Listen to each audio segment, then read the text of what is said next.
रहीम। Welcome grade 10 students बेटे। रब्बी शरह ली सदरी व यस्सिर ली अमरी वाहलुल उक़दतम मिन लिसानी यफ़क़हू क़ौली। Rabbi ज़िदनी इल्मा rabbi ज़िदनी इल्मा rabbi ज़िदनी इल्मा। Today we have to start exercise 1.3 remaining question. First of all question number 13 बेटे।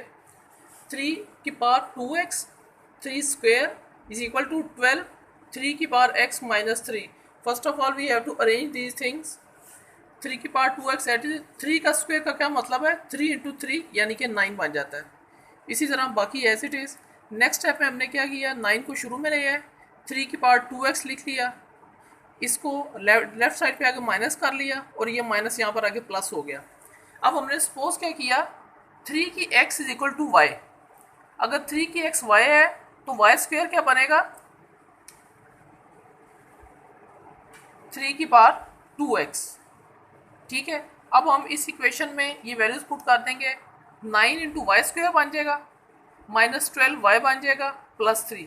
अब ये किस्म की क्वाड्रेटिक इक्वेशन बन गई। यहाँ से भी देखें ये तीनों 3 में डिवाइड हो रहे हैं, डिवाइड कर दिया ये आंसर आ गया। अब यहाँ से हमने पेयर बना लिए -4 है तो -3 इंटू वाई हो गया। यहाँ से कॉमन लेके यहाँ तक हमारे पास आंसर आ गया 3y - 1 y - 1 is equal to 0।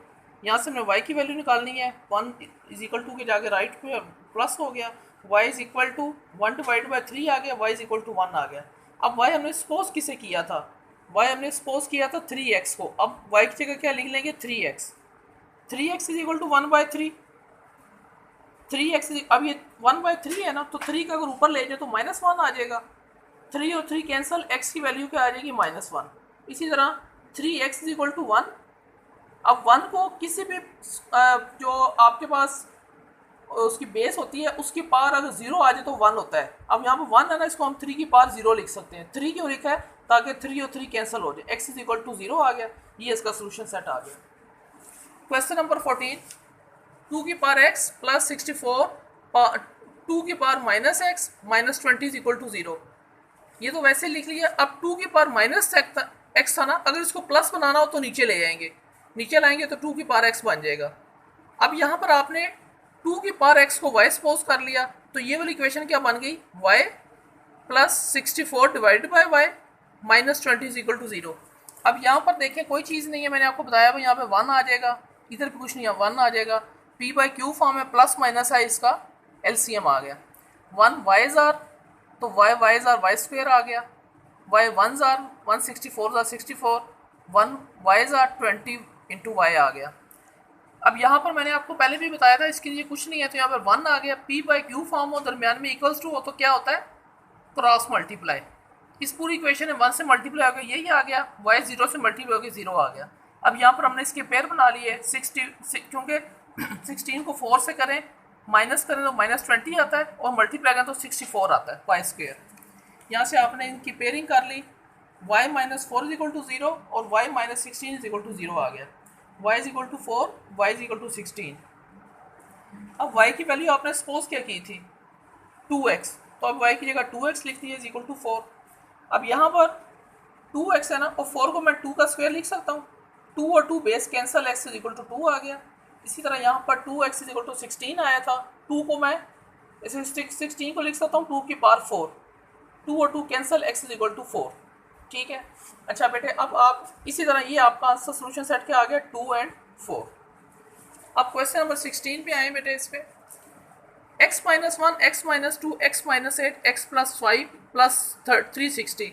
ये एक पार्ट इसका इसी तरह है, वो आपने खुद करना है। ये मैं आपको समझा देता हूँ इसकी टेक्निक क्या है। आपने इन इक्वेशंस के जो यहाँ पे कांस्टेंट आ रहे हैं ना, इनको ऐसे करना है कि इनके दोनों का आंसर सेम आए। ये -1 - 2 था ना और यहाँ पर -8 + 5 था। अब देखिए इन दोनों को सॉल्व करें तो -3 आता है ना, इन दोनों को सॉल्व करें तो -3 आता है। इसी तरह अगर यहाँ पे बराबर आंसर नहीं आते तो आपने इनको इंटरचेंज भी कर सकते हैं। अब सबसे पहले क्या हुआ, इन दोनों को आपने पेयर बना लिया, इन दोनों का भी पेयर बना लिया, प्लस 360 एज इट इज लिख लिया इज इक्वल टू 0।